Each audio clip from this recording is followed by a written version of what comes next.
What's up, everybody? Ron Placone here. You can pre-order Left It Wall now on Apple TV. The link is in the show notes, or you can just go to Apple TV, search Left It Wall. It should come right up. You can pre-order the movie now. Left It Wall will be officially released on January 24th. If you are an Apple TV subscriber, please do pre-order it if you are able. The more pre-orders we get, the better placement we'll have when we're a new release. So it'd be really awesome to make the front page. So please, if you're an Apple TV user, please pre-order Left It Wall. Link is in the show notes, and or you could just search it, Apple TV Left It Wall. If you're not an Apple TV user, don't worry. Once Left It Wall is released on January 24th, it's going to be in a bunch of different places. So there'll be plenty of platforms which you can see it on. And I'll, of course, be giving all that information as the release date gets closer. But now you can pre-order it right now. Apple TV, Left It Wall. The wait is finally over. Peace. Episode 69. Chad Riden. Chad Riden is a comedian and producer. Also, I don't know if handy's the right word for it, but Chad's one of those people where if I was stuck on a deserted island, he's one of the first people I can think of where I'd have the best chance of survival. A few years ago, Chad packed up his life in Nashville, got a plot of land in New Mexico, and built an Earthship for himself. If you don't know what that is, don't worry, we get into it. Please welcome to the show, Chad Riden.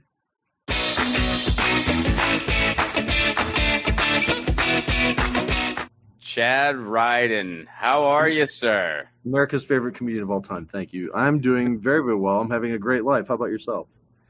Dude, I'm doing good, man. I can't wait to dive into all this. Now, I will let people know we have talked on my former show, Get Your News On with Ron, where you kind of gave me a crash course on the whole Earthship thing. So we're going to revisit some of that.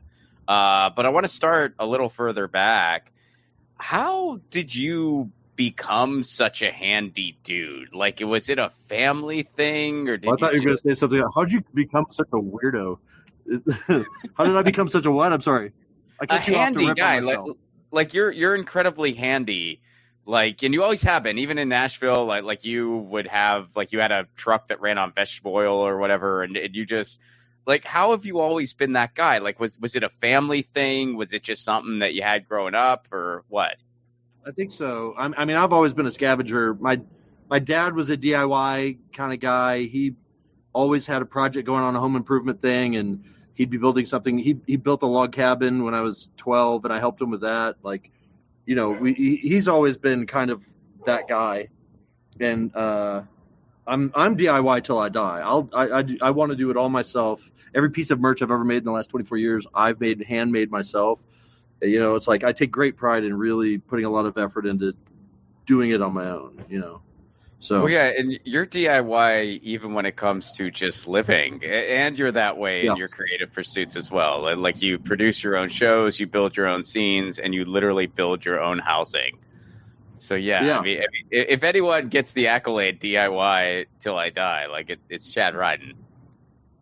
Well, I mean, I hope it don't die soon, but it's likely, Who knows? All right, so you're in New Mexico. You still have – is it the same Earthship that you started building the last time we spoke when you were starting the project? Well, so I started a tire wall to build a classic – like when I moved to New Mexico, I thought I was going to build a 2-bedroom global model Earthship, and that's very big and it's a lot of money. And I've realized the more I've worked on other people's builds, the more I've helped, the more I've realized I don't need that much. Like I don't have a wife and a kid living with me anymore. It's just me. So it's like, I don't need all of that. I just need a place to prepare food, a place to sleep, or a place to chill and work on the computer. That's kind of it. So I've got that tire wall. I've got like 2 courses of it, but it's very difficult to get people to come pound tires. It takes me about an hour to do one. So if you're familiar with Earthships, it's very labor intensive. What I've been really onto is Hyper Adobe. That's like I built a Walpini at Veterans Off Grid in Carson, New Mexico out of earth bags, which is kind of the OG modern building with earth. But those are opaque and it's a lot of plastic and they're small. They're just like a couple feet long. And then like the evolution of that went to super adobe, which is that same type of bag but on a roll. It's very long and it's also very difficult to deal with. But I've been using hyper adobe, which is like the netting that you get like a bag of oranges in, that fine plastic netting. But it's on a spool. It's a roll like 2,000 feet long, and what we'll do is we scoot that up around a big plastic funnel that is mounted to like a U-Haul dolly. And what we do, we take 5-gallon buckets of moistened soil from right there and dump it into that funnel, and it spits out a tube of, it looks like a worm, a dirt worm, with this netting around it. And then you tamp it with a tamper, and it's about when you're done, that course is about 4 inches thick and about 12 inches wide. And you're just laying down course after course of that. So 3 courses is 1 foot up, and you can build a wall in a week if you've got people helping you. So that's much quicker than straight up doing cob or super adobe, making adobe bricks in advance. It's cool, but it takes so long. And this, if you got 3 people, you can knock out a wall in an afternoon. It's crazy. So I've been building with that. And like my main project, yes, and I'm building at my place. I'm building a 222 square foot pit house. I've dug down 4 feet deep underneath the freeze line, and then I'm doing hyper adobe walls like 5-6 feet outside of that on the ridge. And I'm just going to have a pit house that's embedded in the ground like Earthship does, and it's an Earthship design, but very, very small, 222 square feet. And so the south side is all glass. I'm doing the greenhouse on the south side. 3 walls are hyper adobe, and I'm berming it the way Earthship does. Rooftop water collection into a cistern in the berm on the north, and just kind of everything else Earthshippy, but much less labor than tires. And I'm not using the rubber or their methods. It's straight up hyper adobe. It's a little bit different. You're one of those people where if I had to pick a handful of people, if I was stranded on a deserted island, who would I want? Like you would be among my top picks. Cause like, I feel like because I would murder you and eat you day one. Well, I mean, then I guess I wouldn't suffer. So I still stand by my pick because it's like, yeah, Chad's the kind of guy, like you could give him a pocket knife and a piece of rope and he'll like build a neighborhood by the end of the week. Like, yeah, it's amazing to me. I mean, the most advanced I get as far as being handy is duct tape. If it's beyond that, I'm screwed. So we're very different. I've killed every plant I've tried to grow. Like I'm terrible. I really don't want to be that. I want to be better, but I'm not good at it. Well, so let's back up a little then, because I wanted a status update. But so how, like, for anyone who's not in the know, like, what is an Earthship? How would you describe it? Why did you decide to embark on this chapter in your life? Well, an Earthship is a brand based out of Taos, New Mexico. Michael Reynolds is an architect. He's been working on this design for about 40, 50 years. And it's ancient techniques like adobe that we see in the pueblos around New Mexico, Colorado.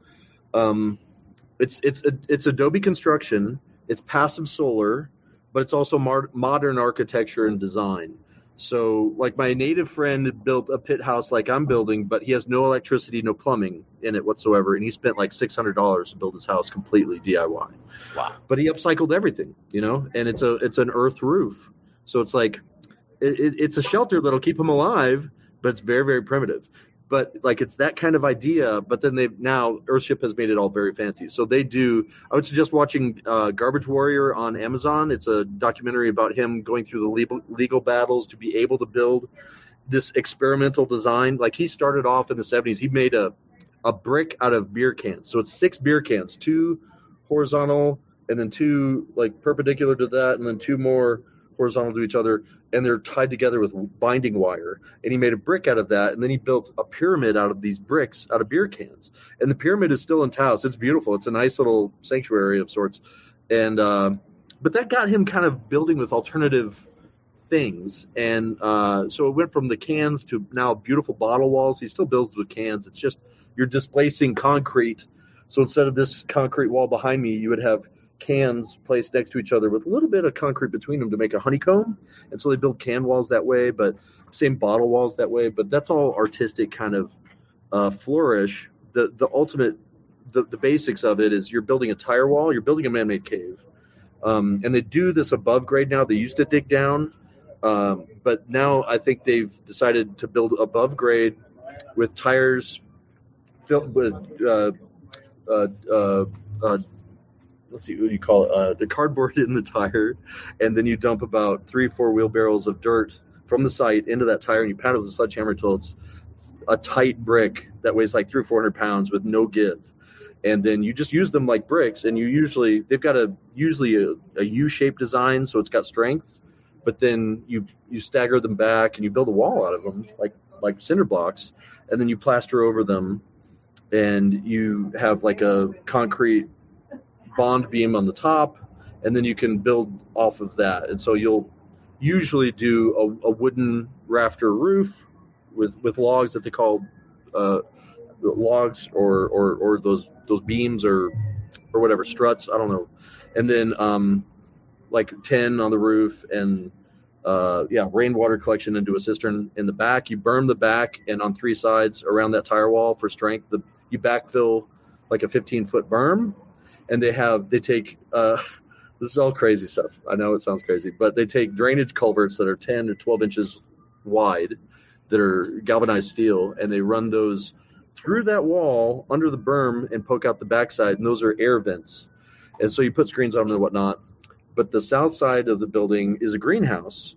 So you have, rooms up against that back wall, and then glass, and then a hallway, which is a greenhouse, and then the exterior. And so, you've got the passive solar hitting that greenhouse, and I think the cool thing about it, and then there's vents in that. So you have convection of air coming through the berm, which cools it off, and then the hot air going out the greenhouse vents that you vent manually with rope or whatever, or you could do it with like wax cylinders to automate the process. But anyway, you're venting, so you're not using HVAC or air conditioning to heat and cool your home. You're building a cave that's going to stay 55 to 60 year round if you do it right, but then you can adjust that temperature to your liking by how you vent it. And so with the rainwater collection, then you're filtering, you're pressurizing, and you've got your drinking water and your shower water, sink water, and that runs through. Once you've done gray water, once you've washed your hands or used the shower, that gray water goes through the botanical cell and waters all those plants in the greenhouse, and then comes out and is pumped to flush toilets. So it smells a little funky on the toilet, but that's water that's already been used twice now. And then after that toilet is flushed, that black water goes out and joins the kitchen sink, which is considered black water, and goes outside to septic, where you'll have like usually a leach field where maybe you can grow non-fruiting trees or whatever for shade, and then like proper normal septic. Now, I'm choosing not to do black water system. I'm going to plumb for it just in case my daughter wants a flushing toilet, but I don't think that's very important for me. So I'm going to have that all in ground and there, but instead of a toilet being there, I'm going to have a composting toilet, which is basically a 5-gallon bucket with some sawdust and a nice lid over the top of it, So because I think that's just more responsible. I don't think I need to poop into water. I think in 50 years or 200 years, I think if we're still alive as a people will look back and be like, they used to poop in their water. Like, what? Did they not know what water was? Like, what's wrong with these morons? So like, I'm just not gonna anyway. But that's the kind of a nutshell of the thing. I would look on YouTube if you can, and there's so many videos of people doing an Earthship start to finish, or doing overviews or walkthroughs. Like this guy Michael Reynolds, he's built multi-million-dollar like masterpieces that are very beautiful pieces of art. That you could come rent on Airbnb or whatever if you visit Taos, or around the world. There's these things, and if you find them. So it's it's an interesting subculture, but it is like I say, a combination of ancient and modern techniques to build. And he's got a lot of children in this world who have kind of came and learned at his academy and then gone off to do their own thing. And so a lot of the people I'm working with are current or former employees of his or students of his who have kind of taken it to put their own spin on stuff or done things differently to improve the way they think should be done. Whereas, he has a brand, and it is using these tires, doing this method, and they're kind of rigid in their thinking over at Earthship in that way. Even though it is a very progressive thing, they're very stuck to like their design and their way. just because it works and that's the brand. But I'm kind of taking his ideas and putting my spin on it a little bit. So you have like is rain collection your only means of water? Right now, so like I've got a community well at the entrance to my neighborhood about 5 miles away from my house. There's a community well that I'm a member of, and I could get water there for 7 cents a gallon, like small container fill, or back my truck up with a IBC tote and fill it up. And I've done that a couple times, but that's not my primary source of water. I do rainwater collection at my place. It's not as much as I will, but I've got a few structures out there that are doing it. And so I water my plants and do my dishes and feed or water my animals with that water. And I get my drinking water from some springs that are local because I just think it tastes better. Wow. And there's less chance of being bird poop in it. I'm not filtering my rainwater collection or doing everything I will be doing once my house is done. You know? That's incredible. Like that's just like so wild. Like it is wild. It is crazy. And then sure. you have electricity. So right? Yeah. I mean, how does that so work? I've got solar power. The previous owner of my place, she had 2 solar panels and like 4 deep cycle marine batteries that she had hooked up with an inverter and a charge controller, and it wasn't a great system. And I should have, like when I moved here, I should have just spent $10,000-$15,000 to build the system I need and have it set up so I can run power tools and stuff off of it. But what I did was I piecemeal upgraded her system, and so I've got a kind of a crappy system that will have to be replaced someday. But I bought like 4 more solar panels and I've made it a little bit better. I've got a new charge controller, but yeah, it's all solar. I want to get a wind turbine to augment that because like when the sun's not out, it like chances are pretty good that it's storming, and we get like 70-mile-an-hour winds up on the mesas. So like most people do wind and solar, you know. I'm not there yet. Because I know Taos gets a lot of snow. Can you get? Oh yeah. Do you do snow melt too for like? Yeah, totally. Yeah, okay. So like I'm set up where when the snow melts, it's going into my totes, and wow. And that's part of it. Yeah, so like I've had 2 snows so far this year, and I think another one's coming Wednesday. About 2 weeks ago, I got a foot of snow over the course of 2 days, and that was cool. It's a ski. I'm surrounded by ski valleys, ski resorts, and so there's like 5 different ski towns in the Enchanted Circle in north central New Mexico, and Taos is certainly one of them, the most popular, I would say. So yeah, people come in from all over. They say it's the snowboarding capital of the world. I don't know. My knees are shit. I can't snowboard or ski. There's no way I could do that without dying. So. And then how do you do Wi-Fi? Like how does that work for you? Well, there's a couple of places in town that offer internet where you can get a thing, and if you've got line of sight to their tower, you can get internet, and that's popular. I didn't know about that when I first moved out, so I bought a Starlink when I was still in Nashville, and I took it with me to set up, and that works really well most of the time. I only really run it during the day though, because my battery setup is not great and it will drain. I could run it like from sundown to maybe 10, 11 p.m. and then my batteries would be drained out. So I tend to only use the internet during the day. That's probably good for your well-being. Like it probably just keeps you, that definitely prevents doom scrolling and stuff like that. I mean, it really doesn't. I wish it did. I get up, I work all day, every day, like sun up to sundown, basically. Mm-hmm. And then when I come back home, like I'm sometimes I'll go out and do shows. Like right now I'm in Albuquerque, and then I won't get home till 3 a.m.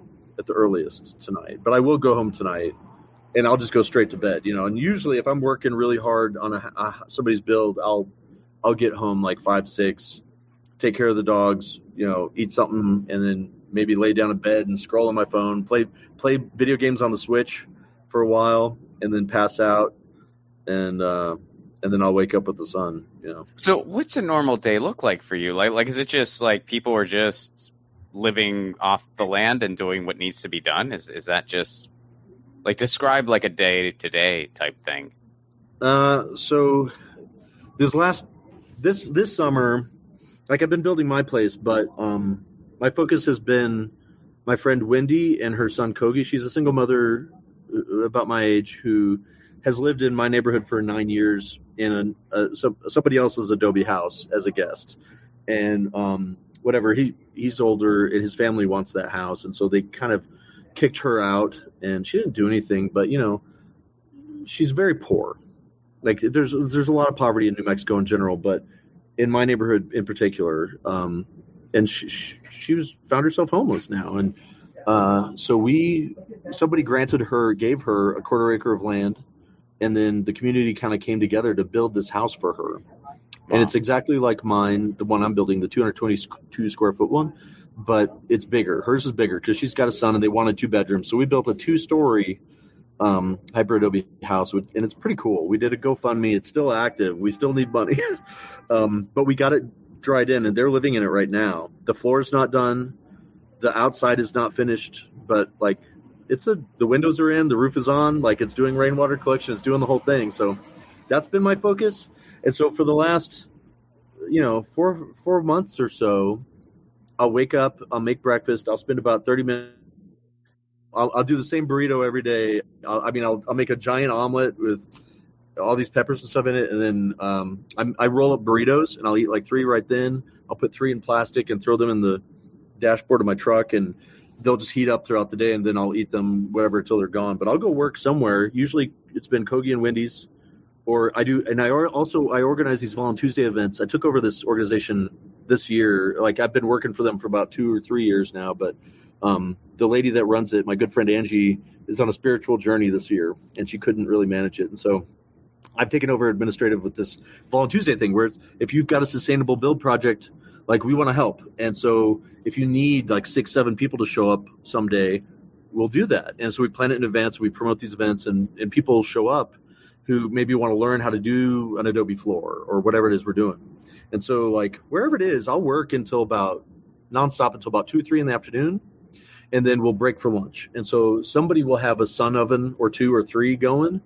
So you'll have a pot of like lentils, or these are beans, these are veggies. And then like we'll do like a vegan meal for lunch. And you lose a lot of people after lunch, like they'll trail off. But like usually we'll work until 5, 6, 7 p.m. sundown, or until we're done with the project. To get somebody going. And then, like I say, I'll run off and do a show, or I'll go home and mess with my dogs. But that's pretty much my average day is doing exactly that. Sometimes what we'll do is lunch, and then we'll go have river fun. And that's like, if it is one of those work days, we'll all go to like the Rio Grande and go swimming in the vortex, or go down to the hot springs and just hang out in the hot springs until people give up and go home.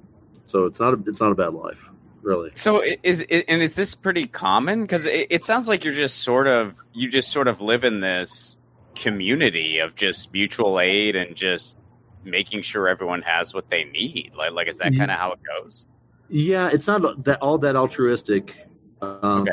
Now the people I've surrounded myself with are sweet people with joy in their hearts and no hate, who do want to live sustainably and help other people. But there's assholes everywhere you go, and there's shitheads in my neighborhood too. There's straight up murderers who are on the loose or on the run, who are well known, and the cops don't do shit about them. There's that element there. There's tweakers every once in a while. There's squatters, and usually if you're not causing trouble, if you're not hurting anybody, you can squat and get away with it. But if you're causing trouble, like, people will run you off. And if you're really a bad guy, people will come and burn your house down to get you out of the neighborhood. And wow. There's a lot of vigilante justice. Like I say, there's murderers in my neighborhood, but it's vigilante justice. It's just justice is a matter of personal opinion. Sometimes it's a relative thing. What is justice? So you kind of have to. Almost everybody's armed, and you kind of have to watch out. Because there's creeps, there's bad people, but I just don't associate with them, and I make sure that people know that those people are not welcome in my little area. And my neighbors are pretty good, and we kind of watch out for each other. So it is community. Like, and you know me, like I'm really big about like community building. Mm-hmm. And so like I like to say that we're building houses and we're building community out here. So it's not for everybody. Yeah, well, and now like you've started a little comedy scene there now. So how did that? Totally. I mean, like, is the community into it? Like tell me a little bit about how all that unfolded. I mean, when I started comedy in Nashville in November of 20,000, God, that's a long time ago. When I started comedy, there was one open mic a week at the Bar Car and Cummins Station on Tuesdays, and that's it. And Zanies, which is a great club, but I mean, how many opportunities are there? They had 3 house MCs that they would rotate through, and if you weren't one of those dudes, you didn't get stage time at that time. They had open mics once a month. I don't think they even do that now, maybe in the lab, but that was 2000, and I just decided I'm going to start setting up shows and encouraging other comics to set up shows. And now Nashville's got like 3 full-time comedy clubs, open mics every night, and 2 or 3 club shows outside of the club system, which is very good. And I'm not saying I did that, but me and my friends did that. We did that. Nashville stand-up and the comedy community did that. And so having learned those lessons when I came to Taos, like New Mexico is largely looked over as a comedy destination. Like Bargatze played the arena just outside of Albuquerque, right? But most comics will skip over the state completely. And so I get up and do reps. And so like I started shows in Taos, and then now I've got 7 venues around the Enchanted Circle that I book little tours for other comics in, and it's all selfish. I don't want to drive to you. I'm tricking my hilarious friends into coming to see me, and I'm bringing comedy to the people. These are small little ski towns that don't have a lot of entertainment. And so when I put together a show, they pack it out. And I'm selling out every single show we do, like when comics come through, and they just can't believe it. But it's like, these people are starved for entertainment, and they can't believe you're here. Like somebody with a TV credit comes through and plays Angel Fire, New Mexico. They're like, why are you here? And they're all like, Chad did it. So it's like, that brings me joy. I like building comedy community, and so like I'm training people to be comics, I'm training people to be comedy fans, and it's exciting. TaosComedy.com is the website and nonprofit, so, and on social media at Taos Comedy, TAOS. So let's get into your the personal element here a little bit. What made you decide you wanted to do this? Like, what made you decide I'm going to leave Nashville, I'm going to do this? I mean, technically, you're not like off grid, right? But it's like it's sort of off grid. Like, how would you define it exactly? Most people define off grid as like not being on municipal utilities. So I'm not. I don't have electricity, water. How much? 5. Maybe later. But I'm in the middle of something now. Thank you. So yeah, being off of utilities, like they don't maintain my road. The county doesn't maintain my road or provide sewage, water, or electricity. So that is off grid to me. Okay. Like a lot of people, when they say off grid, they mean they don't have a social security number, they don't pay taxes. There's a lot of that too. There's a lot of overlap.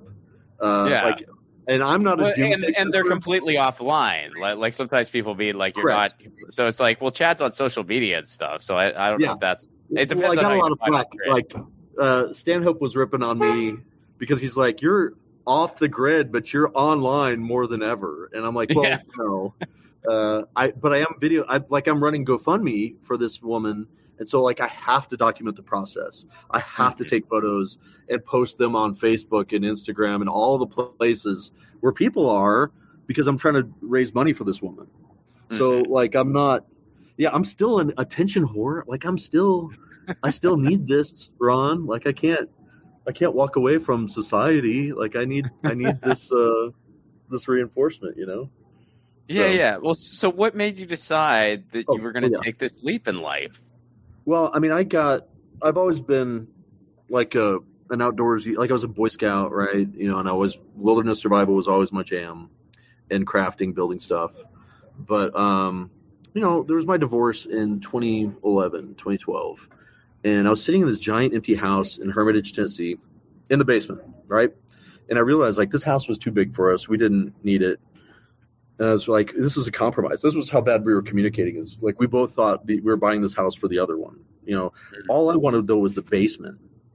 And I realized that. I was like, all I want is a basement. Like the basement apartments I've had were cool in the summer and hot in the winter. And like the basement of the dorm, those were always the best like spots. Like the basement of this house, I always gravitated it. That was my only requirement for the house. And I was like, I just want a basement. Like, I just want to build a Hobbit house. Who's done this? And so I Googled that and I found Earthship in Taos. And I was like, So like what they're doing is basically a Hobbit house. And I was like, this is incredible. And so I set up a tour from Nashville to Las Vegas and back down Interstate 40 because I'm a comedian. I know I haven't proved it tonight, but I'm a comedian. And so I set up a show every 2 hours down the road just so I could spend a day in Taos and see if it was real or some Instagram bullshit. And lo and behold, it was all real. And so I got back to Nashville and I wouldn't shut up about the place. And my friend Ariel, who is a brilliant musician and educator and activist and broadcaster, she was working at the radio station I was at, WXNA. And she was like, I used to work for Earthship. I've got property out there. You need to meet my boy Marcus, who's up here in Gallatin, just down the road from Johnny Cash's place, building an Earthship. And so I hung out with Marcus, and he was like 80% done with his. So really what we were doing up there is mushrooms and hanging out with hippie chicks. But like we had a big 3-day, camp out for the eclipse. And I met all these people from Taos, and then he sold that and moved back to Taos. And Ariel came over to build her tire wall for her Earthship in Taos in October of 21. And I just took the month off to be in New Mexico and help her with that. And I was here for like 5 minutes before I was like, yep. And so I bought my property like 2 months later. And then I was back and forth. I spent about a week there a month and for the next 6 months going back and forth to Nashville because I still had to wrap up some stuff there. But, 2 years into COVID, a year into COVID, I was ready to get the hell out of the city because – who cares? I've done everything I need to do in Nashville. It was time to move on. I was an empty nester. My daughter's 21 now. So I was able to leave all that behind and come out to my little place and try to build, my nonsense dreams. So, but then what's so crazy is like once I filed the papers, once I filed the deed with the county courthouse, I was driving back to Nashville. And I went over the mountain, and I was going through Cimarron National Forest, and I saw this sign, now entering Boy Scout property, no parking next 6 miles, Camp Philmont. And I called my brothers because I was like, I'm here. Because when I was a kid, like we saw in Boys Life magazine, Camp Philmont. And I talked to 3 different scout troops I was in, and I begged all of them to take me to New Mexico to go to this camp because it's like elk, whitewater rafting, Pueblo, rattlesnakes, death. And they were all like, we don't want to be in a car with you for 5 minutes. We don't want to be we're certainly not driving across the country for 5 days to, watch you die in a river. And so like nobody would take me here, but I realized I've been trying to get out here since I was 8 years old. So it kind of comes full circle for me at least. That's amazing. Yeah, no, it's such an interesting life you build. And it's also like so perfect for you. Thank you. Like, man, Chad has really just arrived, and it's freaking admirable, dude. I mean, it's just so freaking cool. I do feel like I'm in my element most days. It's been wild to kind of like. I mean, I've found my people in different cities, different phases of my life, but I am very happy, and I feel very lucky, and I feel really fulfilled almost every day with what I'm doing and the people I'm doing it with, and it's pretty incredible. But also like, so with the comedy stuff here, like I'm building, yes, and we're doing good things with that, but with the comedy stuff here, it's like I'm booking all these shows, and my priority is New Mexico natives, and there's about a dozen that I know that are incredible headliners that just don't get the national attention that they deserve. But it's such an important point of view, especially right now. But like I prioritize Native New Mexicans and LGBT people and women when I'm booking headliners because there's a straight white male on every show I produce. We've got that covered, Mm-hmm. And yes, I want you to come, and I'll certainly book you to do stuff, But in general, like I'm trying to like amplify some voices that have been systematically pushed down and suppressed by our industry and society in general. And I really think that's my purpose here, is to get to enable and help like Native voices be heard and those other voices be heard, and show, because nobody encouraged me when I was a kid. I was always a smartass. I was always in trouble. I got fired from every job I ever did for saying all the stuff that gets me paid now. And I want to like mentor and uplift these young comics and show them that they can do this. You know, there's like there's Santa Fe comics, there's Albuquerque comics. These are small scenes, and they really travel back and forth to those two cities, and that's it. They don't really do the road. And I'm trying to teach these guys, come do my run. Like driving 2 hours to get $150 for 30 minutes of comedy is not bad. And, you know, so like I'm trying to set up these little shows to get these local comics on the road and, you know, trick my friends into coming to see me. So it's kind of, I feel really good about that. I you know, that's exciting to me, is to create stage time for people, you know. Yeah, that's amazing, dude. Like that's so wild. Like you're just building like a little empire. Yeah, it's kind of cool. Somebody, like, what was it? Somebody was asking me like why I was driving to Denver so much, because like I go up there and run sets. And how far is that for you? I mean, that's a 4.5, 5 hour drive depending. Oh, that's it. Okay, all right. It's beautiful. It's gorgeous. It's so crazy to be driving downhill to get to Denver, like your perception of things. But I'm higher in elevation. So, yeah, like people are like, why are you running to Denver so much? It's like, dude, I got to stay sharp on this. I got to, you know, and then I got to meet these other comics that I want to try to trick to come down to do my thing. But, you know, it's like I don't have the regional comedy runs in place for me to do this without driving 5-6 miles. I'm developing that stuff now, you know, and it's working, but it's not what it's going to be, you know. Yeah, no, I mean, dude, that's just incredible. And so when you look at just everything that's going on in society right now, especially like in the United States, and do you feel like you're a little bit separated from all that, living the way you do? Yeah, and that's very intentional. I mean, I try not to look at what's happening just for my own mental health. But I mean, you know me a little bit better than your listeners do. I've got, my dad's a big Trump guy and always has been, and he's pretty crazy. And I've got a story about Trump calling my dad in 2016 and telling him to stop talking to the media. It's like, my dad is a problem person. And I realize these people that are in control right now, I've been literally fighting them my whole life. And with Trump's first inauguration, on inauguration day, I was like, I can't deal with this. And I went and I sought out therapy and drugs. And I was medicated the whole time he was in office. And then once he was out, I weaned myself off of that. And but my therapist really helped me.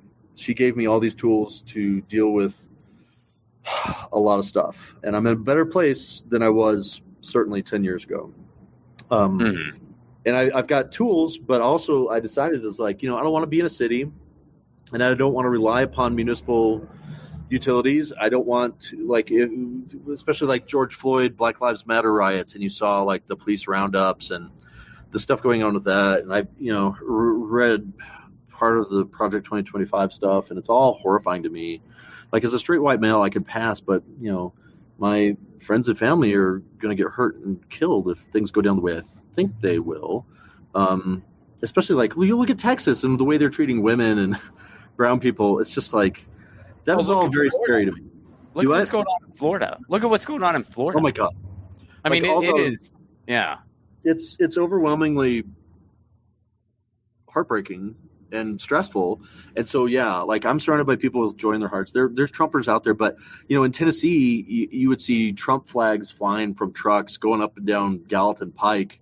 And I just don't see that here. I very rarely see Trump bumper sticker or anything like that. People kind of keep it a little bit buttoned up if they are that way. And there's conservative towns to the south, the smaller towns to the south of New Mexico. But where I'm at, like northern central New Mexico, is very, very progressive. And but anyway, like, I just kind of, I did not want to be in a city environment if there was civil unrest or anything like that. Honestly, like, if society falls apart and people start like Fallout type scavenging and fighting and murdering, like purged stuff, I'm the last place anybody's coming. Like the Taos County Sheriff is scared to cross the bridge and come to my neighborhood. They are terrified to come to my neighborhood because they'll get shot at. And why? So, what do you mean why? Well, why would they just randomly shoot at somebody? Like just because they're a sheriff? Well, you've got, because they're sheriff. They are a corrupt. The sheriff's department is corrupt. Okay, and that's well known. Well, I didn't know. And about they it. allow. Do I? Well, Taos County, we know. But I mean, and the state police in New Mexico are not great. There's a scandal right now with them not being upfront about some stuff they're doing in secret that should be open records. But where are the police great, Chad? Where? Do what? I said where are the police great? Tell me where that is. I got to go there. That's a very good point. I've never been to such a place. At least not in this country. That's a very good point. Yeah. But they're scared to death to come to my neighborhood. There was a documentary about 20 years ago called Off the Grid: Life on the Mesa. It's streaming online. You can find it. But it's a lot of people shooting guns indiscriminately and setting stuff on fire and being crazy. And there's some of that still in my neighborhood, but that gave my neighborhood a really bad reputation, I guess. And like I say, it's much better now, but we don't tell people that. Like, we try to let the people in town, because it's a ski town, dude, and like there, a 2-bedroom apartment is going to cost $2,000, $3,000, and so like I've got affordable land around me, and we don't want those Texas fucks with their little Texas money rolling in their dualies and buying up all these plots, and building Airbnbs. We don't want that. You don't want California. So it's like, yeah. So having the reputation of being a bunch of insane people shooting at cops, like, that's fine, but it does happen. It does actually happen. That's wild, dude. So it's almost like you guys are what's left of the Wild West. It is the Wild West for sure. And there's three communities that I know of, Arizona, Colorado, and New Mexico, where like I don't have build permit codes. I don't have build codes in my neighborhood. They'll come someday. But right now the cops are scared to be in my neighborhood. So it's like codes enforcement ain't coming, But there's 3 pockets of freedom that they call those, like, places where you can build without a permit. But it is the Wild West. It is dangerous. Like, if my truck broke down, I would spend the night in the truck or move it that day. I would not leave it there overnight. Like, but. So, like, just from a little bit of an educational standpoint, so if somebody would want to, start building a life kind of like what's possible in Taos, like if they wanted to acquire some land, if they wanted to start an Earthship, like what ballpark would that cost? It depends on your square footage and how you're doing it, what materials you're using, and your design. So, like, I've downsized mine. We estimated the cost of this 2-bedroom hyper adobe house built for Wendy and Kogi. We estimated that at like $33,000, I think. And that's a high estimate, rounded up, and it's buying materials from the hardware store. So a lot of the stuff we got was donated and upcycled. And so I would guess that we've spent maybe $12,000 to $15,000, but I don't have good accounting on her house. Like I said, my friend Dustin built his tiny little place for $600. Jesus. I think I could do mine for a few thousand the way I'm doing mine, but we'll see. I'm gonna, it's up to your imagination and how much time you want to put into it. If you're paying other people to do the work, obviously that's going to be more expensive too. So, like, most of the projects I'm working on are volunteer labor. Like, we had one day where 35 people showed up to help on Wendy and Kogi's place, and nobody got paid working there. We've all lost money working there, but it's for a good cause. It's for our friends, and we needed them to be out of a tent by the time winter hit, and they are. So that's what's the most important thing. But yeah, you can spend a couple $1 million building one of these things if you want, but it's not, it's ego. You don't need that.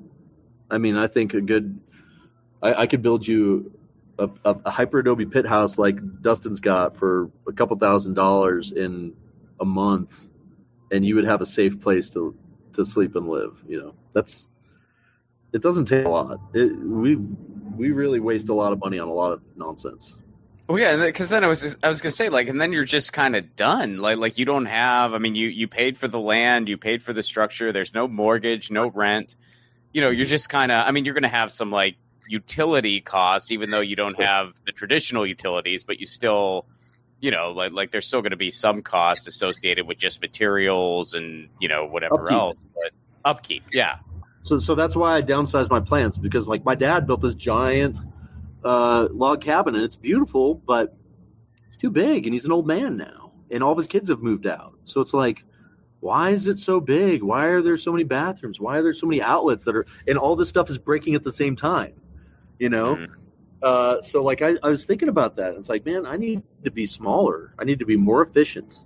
The less stuff I have, the less money it takes to repair it and build it and keep it up.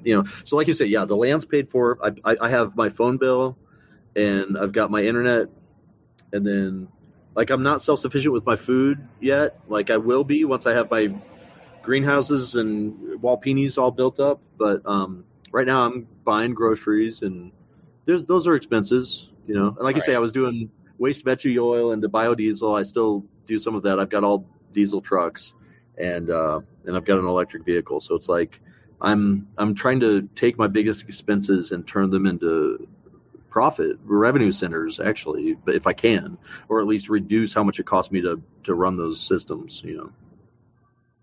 Are you happy? Very. And like I posted, like cannabis is legal in New Mexico, and I've grown before, but I've lived in Tennessee for like 35 years, and to come here and grow the medicine I need and that be legal is a big joy. Abortion's legal in New Mexico. And again, I'm not getting abortions left and right, but it's nice to know that our women here are protected and respected, and LGBT plus protections are very strong here.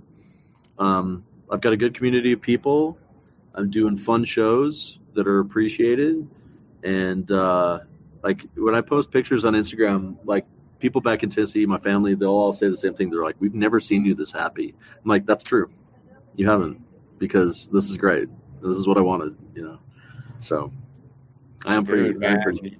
You've just found the formula. I think that's something everybody strives for, and you found it for you. Yeah, this works for me. It's not for everybody, for sure. Like, I mean, well, certainly. It's I've got a wood burning. Like right now, I'm living in a school bus. I've got a school bus camper with a kitchen and a loft bed and a wood burning stove in it, and that's my home. I've been in that for 2.5 years as I build this other stuff, and I'm kind of in denial about it a little bit, where I'm like, I don't live in this. I just eat, sleep, and have sex in this bus. But it's like, you don't need a lot. I like camping, and it's not glamorous, but the house I'm building is going to be kind of cool, and I'll appreciate it more once I move out of this friggin' school bus. But yeah, not everybody can do that. Where can people go to learn more about you? Oh God. My name's up on the screen, ChadRiden. I'm all over the friggin' internet, dude. ChadRiden.com, or if you can't remember that, fucktexas.org. That's the same website. You got that URL. It's a bit I'm doing now. Like whatever, okay. Like my signature bid is at the time, I'll buy that domain name just because it's more memorable than my stupid name. But yeah, man, I'm up on TikTok and Instagram and all the stuff. So come hang out, and I'm on Hip Camp. If you're driving through the Southwest and you want to camp at my place, you can. Hip Camp, and then Workaway. There's a Workaway website where you can come stay for a week and work 15 hours, and you've got meals every day and a place to stay. And I'm not the only one doing that. Veterans Off Grid. There's a bunch of places around me that do that kind of work exchange, and I meet a lot of people that way. But couch surfing, I'm on couch surfing. Come on by the house. Bring your favorite beer, and but be careful at this altitude drinking anything, because it's like it's different. You hear about Nick Swardson and all these people falling out in Denver. It's not you got to rest. You got to drink a lot of water. You can't drink too much booze. Be careful. Be careful with those edibles. Like we're not screwing around out here. Chad, thanks so much for doing this, man. Thank you, man. I appreciate you. That was Chad Riden. You know, I always find exploring alternative ways of living interesting, even if it's something I could never do myself. I could never live the way Chad is living. It's just not for me, but I find it incredibly interesting. Hope you did too. Music for the 1000 podcast is provided by Andrew Saxonov. Be sure to check out his podcast, the Baywatching Podcast, wherever you get your podcast. Leave us a 5-star review, would you? Every 5-star review helps. And if you want to support this show on the sustainability end, you can do so over at patreon.com/Ron Placone. For a give what you can level, you get full stand-up clips not available anywhere else. You get insights and insider info into new films and productions. And we do a Zoom hangout once a month. It's a really cool community we got going on over there on Patreon. Patreon.com/Ron Placone. Even $1 a month goes a long way. All right. We're almost at another round number. We're pushing 70. Happy 2025. Thought this be a good episode to start the new year. Maybe you're thinking, this is the year that I go off grid. Well, hopefully this episode was helpful. See you next week.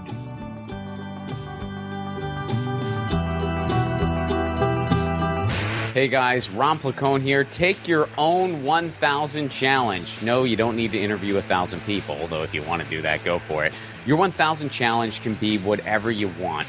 Maybe you want to call a friend out of the blue once a week. Maybe you want to read a book every month. Maybe you want to start a different garden every season. I guess that might be dependent on where you live. Look, the point of the challenge is taking on an endeavor that enriches your life in some way, and it can be measured. And then, of course, you do it regularly. That's what 1,000 is doing for me, and hopefully for you too. The main reason for this podcast and every podcast I've ever done is to build community. So take your own challenge. Then join our Facebook group. It's called 1,000 What's Your Challenge? ? That's 1,000 What's Your Challenge ?